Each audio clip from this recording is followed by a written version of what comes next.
네, 여러분 잘 좀 쉬었다 오셨나요? 한국학 14강 세 번째 시간입니다. 이제 한국학 마지막 마무리 시간이고요. 저는 삼육대학교 글로벌 한국학과 주원규 겸임교수입니다.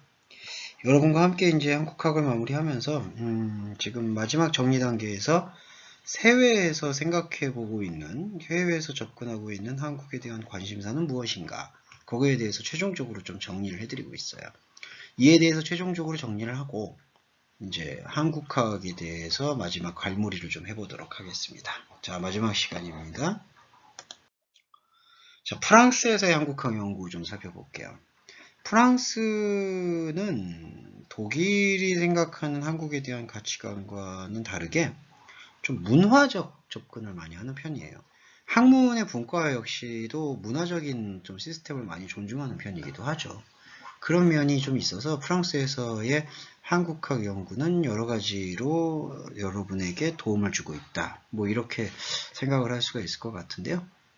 자, 프랑스에서의 한국학 연구 중에 이렇게 좀 접근해 볼까요? 파리 제4대학교 도서관에는 약 7천여 권의 도서와 300여 종의 한국 관련 잡지가 소장되어 있어요. 그리고 이제 파리 제4대학교에서 이런 게 발행이 되죠. 한국학센터 논총, 한국학 연구 등이 발행되고 있어요. 그리고 이제 프랑스 내부에서 한국 관련 도서가 소장되어 있는 도서관을 찾아보면 역시 국립도서관이 있죠. 그러니까 국립도서관에서 국가에서 국가 간 교류를 위해서 비치하고 있는 것들이 이제 한국 관련 책들이 많은 것 같고요.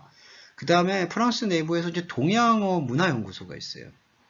그 어학과 문화를 동시에 공부하는 걸로 추정되는 곳인데 이곳에서 동양어 문화연구소 도서관에서 이제 한국 관련 도서를 이제 출간하고 보관하고 있죠. 그리고 이제 아예 한국 연구소가 따로 있는 것 같아요. 그리고 이제 파리 젤치 대학교의 한국학과. 그러니까 파리 젤칠 대학교에는 한국학과가 따로 있는 거죠. 한마디로. 그러니까 독일과 마찬가지로 학과를 개설한 걸로 보여요. 자, 그리고 1984년도에 설립된 프랑스 한국협회가 있는데 이게 지금 영국 한국협회와 같은 개념일 걸로 저는 추정이 돼요. 서로 이게 이제 문화적 교류를 담보하고 있는 협회, 그러니까 각국의 협회가 있다라는 거는 그 문화적 교류를 위해서 좀 담보되는 것 같아요. 그래서 프랑스 한국협회가 있는데 여기서 한국화가 관계된 정기 간행물을 발행하고 있어요.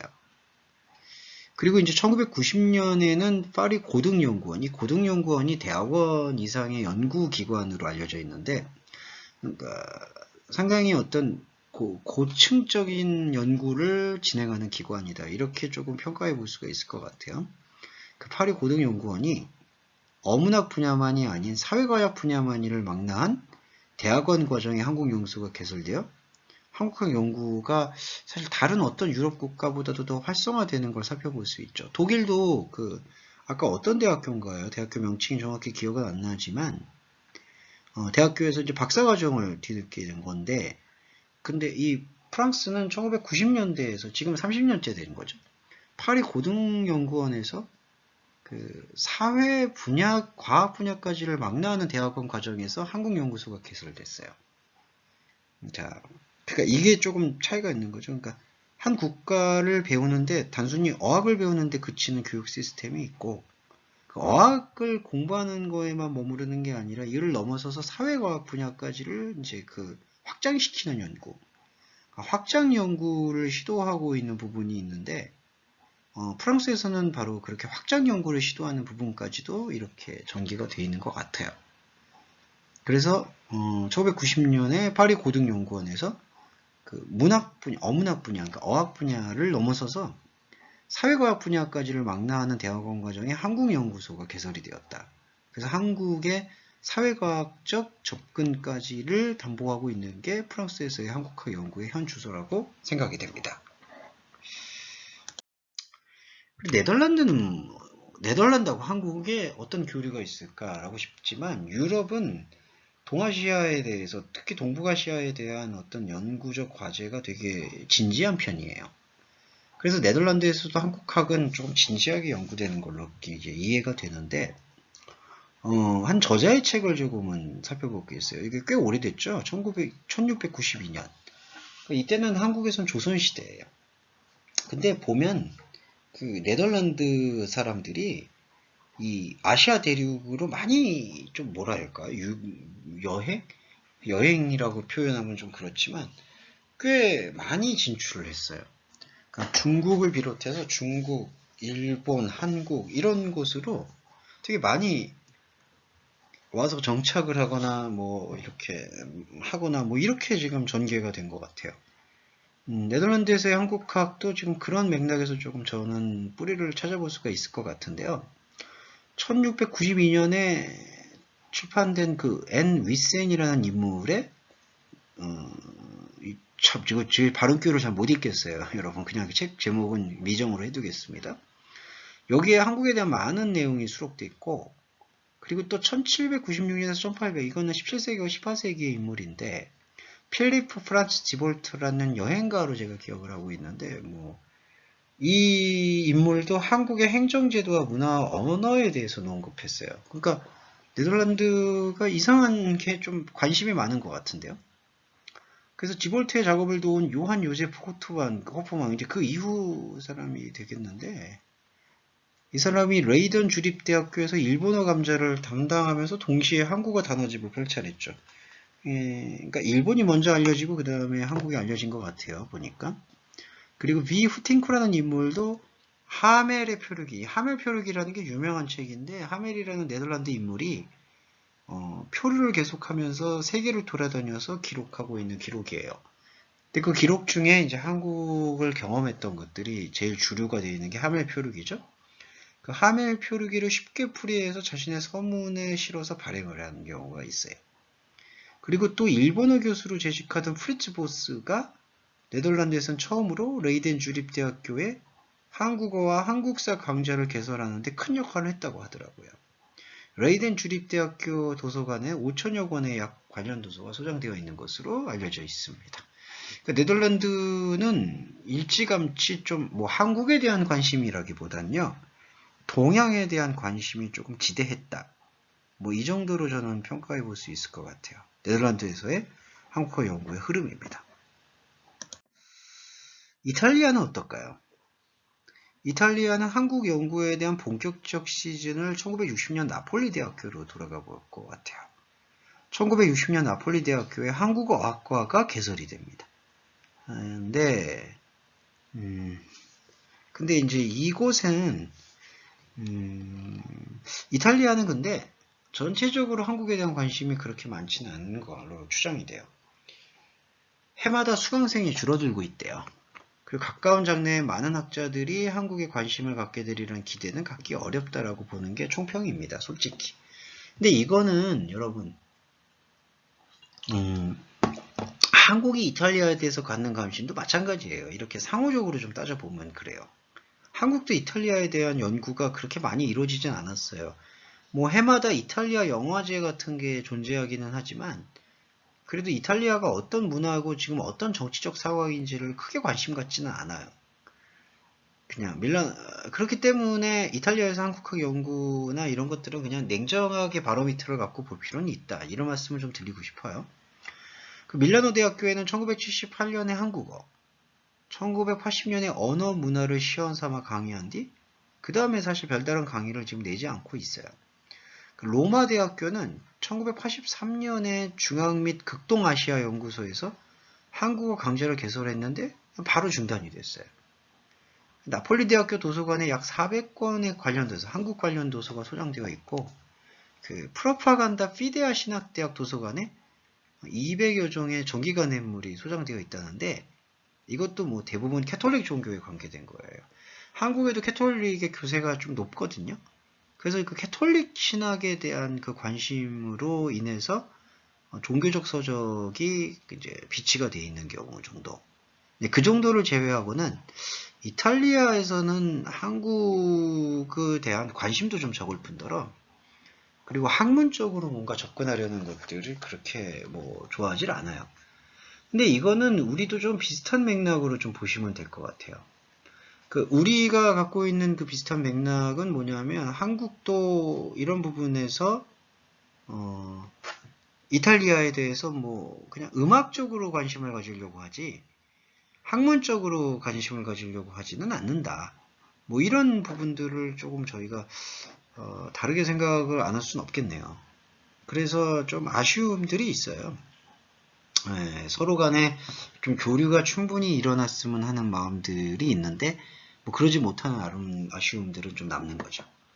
자, 그리고 한 나라 좀 볼까요? 이제 유럽까지 좀 살펴봤고, 자, 이제 마지막으로 최종 총평을 좀 해보겠습니다. 한국학의 전망과 과제에 대해서 조금은 설명을 드리고 이 시간 마무리할게요. 한국학의 원래 태도의 뿌리는요, 그냥 우리가 단일 민족이고 단일 민족에 대한 문화에 대한 자각과 기념이 좀 필요하겠다라는 생각 때문에 시작된 게 한국학이에요. 그래서 이제 일찍이 소박하게나마 자기 문화에 대한 자각으로 한국학이 시작됐다라고 보는 거죠. 그러니까 한국학은 뭔가 학문으로서의 출발점을 뿌리로 갖고 있지는 않은 걸로 보여요. 이거에 대해서 조금 더 부연 설명을 드리자면은 그 한국은 역사적으로 뭔가 이렇게 프레임을 갖는 어떤 시스템을 갖는 학과를 좀 지향하고 있다라고 생각하기보다는 시스템보다 이거 뭐라고 얘기하는 게 적절할까? 시스템보다는 그 오랄 히스토리, 그러니까 구전의 역사로 그냥 뭔가를 체계화시키기보다는 그냥 하나의 거대한 흐름으로서 문화를 받아들이고 그렇게 거대한 흐름으로 받아들이는 것의 문화적 양식과 토양과 인식을 좀 당연한 것으로 많이 여겨왔었어요. 그래서 이제 이게 한국이 갖고 있는 문화적 의식이고 학문적인 다양성으로 그걸 발전시키는 것까지는 생각을 잘 안 한 게 한국인의 특성인데 그러다 보니까 한국학 역시도 자기 문화에 대한 어떤 그냥 우리 문화가 뭔지 알아보자 이런 걸로 시작이 됐어요. 근데 꽤 세월은 오래됐어요. 그래서 한국학의 위상을 바르게 정립하기 위해서는 이제 앞으로는 한국학을 바르게 정립한다는 것은 좀 편견을 버리고 한국의 모든 사상을 좀 공정하고 객관적으로 이해하는 것이 전제가 되어야 될 것 같아요. 그러니까 우리가 한 특정한 국가를 국가학으로 내세워가지고 그거를 공부한다라고 했을 때에는 이게 자칫 잘못하면 프로파간다가 될 경우에는 그냥 야 한국은 대단해 한국은 좋아 만약에 중국학을 공부한다 그럴 때도 중국은 좋아 중국은 대단해 이렇게만 공부할 수 있는 한계가 있거든요. 위험성이 있어요. 그런데 그런 위험성을 좀 극복하고 뛰어넘으려면은 한국의 모든 사상을 공정하게 이해할 수 있어야 돼요. 그러니까 한국학을 배운다고 했을 때는 무슨 한국학에 대해서 한국의 장점만 배우는 게 아니라 한국이 이러한 특성을 갖고 있다는 것을 객관적으로 성찰할 필요가 있다는 거죠. 객관적 성찰. 그게 저는 중요한 모티브가 되어야 된다고 봐요. 그리고 그것이 아무리 한민족의 독자성이나 개별성으로 이어졌다고 해도 공정한 이하의 바탕에서 나온 것이라면은 결국에는 인류 보편적 동질성으로 수용되지 않을 수가 없기 때문이에요. 네. 자, 이런 맥락을 우리가 생각을 안 해볼 수가 없는 거죠. 그러니까 이거죠. 우리가 어떤 국가의 특성화된 걸 배운다. 여러분도 그러니까 한국학을 배우신다라고 했을 때에는 한민족의 독자성과 개별성을 이해하는 것으로부터 출발을 하는 거예요. 그런데 나하고 아무 상관없는 나라와 지역의 독자성과 개별적인 특성을 이해하는 게 도대체 나한테 지금 무슨 도움이 될까라고 생각할 수는 있는데 하나의 민족이 갖고 있는 독자성과 개별성에 대한 이해는요. 결국 그것이 인터내셔널 벨트로까지 확장될 수 있는 보편적 주제로 수렴될 수 있는 가능성을 갖고 있기 때문에 결국에는 인류 보편적 동질성을 이해하는데 좋은 전망을 준다는 거예요. 동시에 한국학이 갖고 있는 여러 특성들 중에서 하나가 이제 문화적 강점이 있지 않습니까? 그러니까 문화적 강점이 있다는 얘기는 문화적인 특성을 갖고 있다는 뜻이에요. 그러면 그 문화적 특성을 이해한다라고 했을 때 현재 한류 흐름이 그 문화적 특성에서부터 비롯됐는데 그 특성에서 비롯된 한류의 흐름이 갖고 있는 어떤 인사이트는 되게 인터내셔널한 거잖아요. 국제적인 거잖아요. 그러니까 이 국제적인 보편성과 그리고 특수성, 개별성이 조화를 이루고 있다는 거죠. 한마디로. 그 조화로움을 우리가 간과할 수는 없다. 자, 이거를 저는 좀 설명드리고 싶은 거예요. 그게 전반과 과제의 한 분과가 되어야 되지 않겠는가. 한국학을 배우기 위해 한다는 거. 그러니까 독자성을 배우는 게 왜 필요한가라고 물을 때에는 보편적인 동질성을 우리가 이해하기 때문이다. 이해하기 위함이다. 이렇게 정리돼 볼 수 있지 않을까요? 자, 그리고 이제 전반과 과제 중에 여러 가지 포인트가 있죠. 이 포인트를 설명드리고 마무리를 하겠습니다. 첫째는 한국학이 진정한 의미의 학문으로 자리 잡기 위해서는 이론의 정립이 필요한 것 같아요. 그러니까 여러분들도 지금 한국학을 공부하시고 있고 또 글로벌 한국학과를 공부하고 있는 학생의 입장이라면은 한국학을 학문으로 여러분이 배웠다라고 말씀하실 수 있으려면은 하나의 그 이론이 정립될 필요가 있는 것 같아요. 이론 정립. 네. 그러니까 이건 테올로지컬하게 이거를 접근하는 건데, 테올로지컬하게 접근할 수 있는 하나의 포인트가 한국학을 진정한 의미의 학문으로 이해해야 하는 어떤 그런 바탕에 대한 실험이 될 수 있을 것 같아요. 그리고 둘째, 한국학 연구가 어떤 것으로도 이념화되는 것을 지향해야 돼요. 지향한다는 게 여러분 이렇게 밀어낸다는 거예요. 그러니까 아까도 북한의 한국학 연구를 제가 잠깐 설명을 드렸는데 다 이데올로기화를 시키잖아요. 자신들의 주체사상을 강조하고 그거를 선전하는데 한국학을 사용한다는 거죠. 그러면 안 되죠. 그러니까 이념화되는 거는 결론을 내려버리고 그 결론의 가설에 맞춰서 한국을 소개하는 것, 그건 되게 위험한 태도라는 거예요. 그러니까 뭐 K-팝은 위대해. 그리고 K-드라마는 되게 좋아. K 콘텐츠는 이러한 특성이 있어. 자, 이런 것들에 대한 것들을 이미 못 봤고, 그 못 박은 거를 바탕으로 한국학을 연구하려고 한다면은, 그 한국학이 과연 어떤 효과를 거두겠어요? 효과를 거두지 못하죠.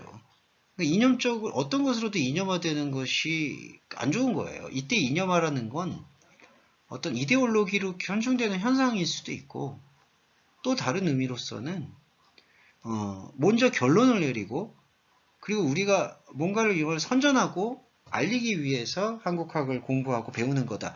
이런 식으로 얘기하는 것을 밀어낼 필요가 있다라는 거죠. 그 어떤 것으로도 이념화되는 것에 대한 지양, 그러니까 밀어내는 것이 필요하다. 이것을 조금 말씀드리고 싶고요. 세 번째, 관계 자료의 발굴과 수집, 정리, 보존, 이용의 효율화가 필수적 요건이다. 이렇게 지금 말씀드릴 수 있어요.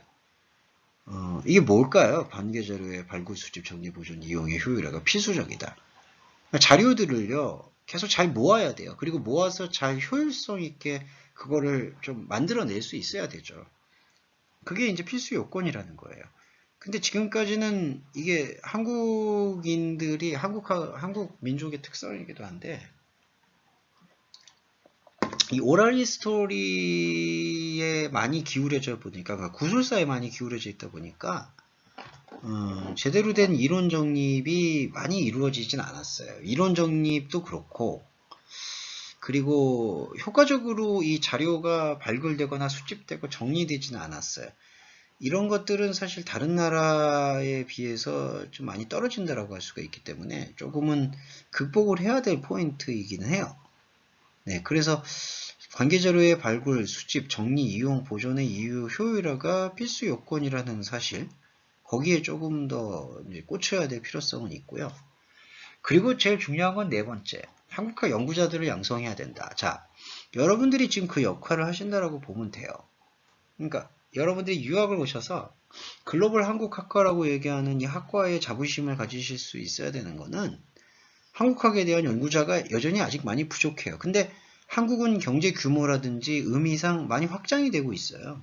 그러니까 여러분들이 한국학을 공부하셔서 그걸 활용할 수 있는 취업의 계기는 상당히 많다는 거죠. 여러분들이 많이 배우고 이런 것들을 배웠다라고 해야 돼요. 그래야지 한국학을 많이 배웠다라고 얘기할 수가 있는 거예요. 한국학 연구자들을 많이 양성해야 될 필요가 있다. 그러니까 지금 그런 작업과 움직임들을 하고 있는 거죠. 우리 국내가. 자, 그리고 다섯 번째.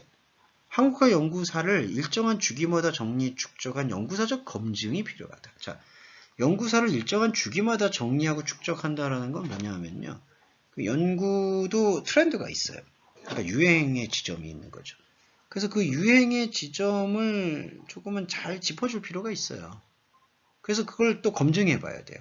그러니까 주기마다 한 번씩 갈무리를 한다라고 하죠. 정리 축적해서 연구사적 검증을 이뤄내서 연구 현황에 대해서 제대로 점검하고 그 점검한 거를 바탕으로 점검만 하지 말고 앞으로 방향과 문제를 찾아서 그것에 솔루션을 해나가는 것들이 되게 필요해요. 그러니까 학문적인 연구라는 건요, 되게 유기체적인 부분이 있거든요. 그러니까 되게 생물적인 특성을 갖고 움직이는 특성이 있어요.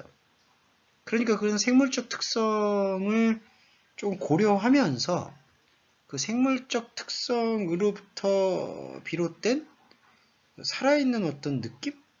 그런 느낌들을 함께 살려내는 것들이 상당히 필요한 거죠.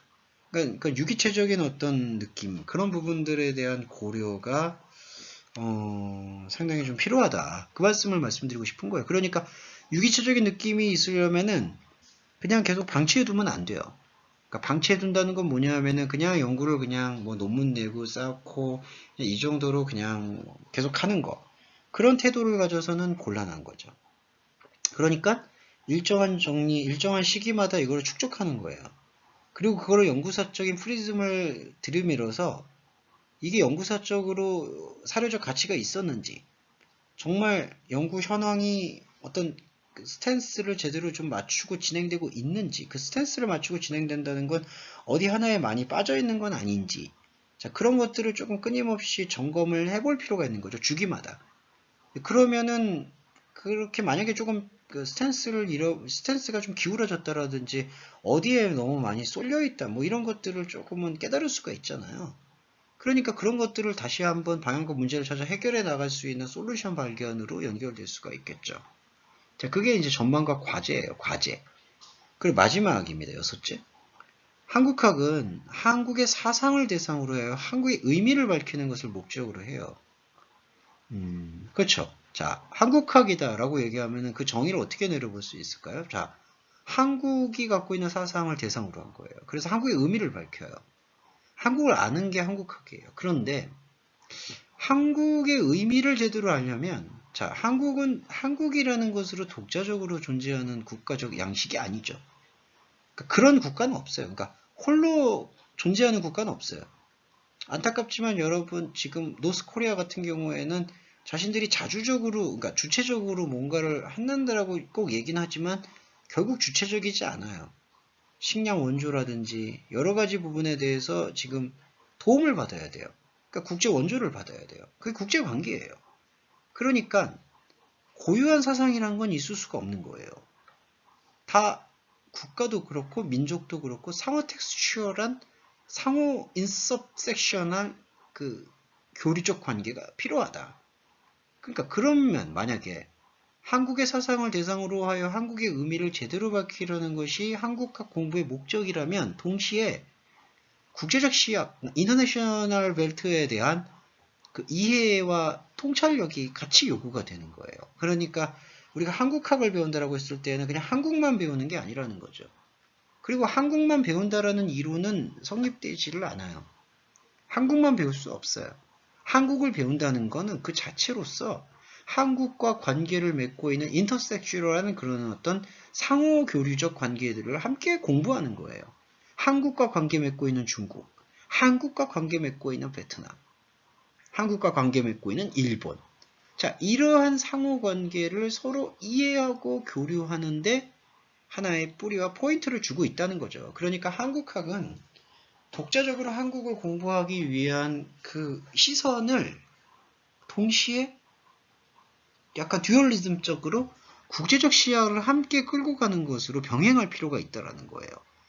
그리고 지금 세계는 그 트렌드에 따라서 계속 급변하고 있습니다. 그래서 급변하고 있는 상황 속에서 한국학을 여러분들이 공부하신다는 것은 어떤 고유의 역사, 뭐 그런 가치에만 매달리는 학문적 태도가 아니라 국제적 시야를 더 확보할 수 있는데 많이 조금은 헌신할 수 있는 학문적 인사이트를 제공해 줄 것이다.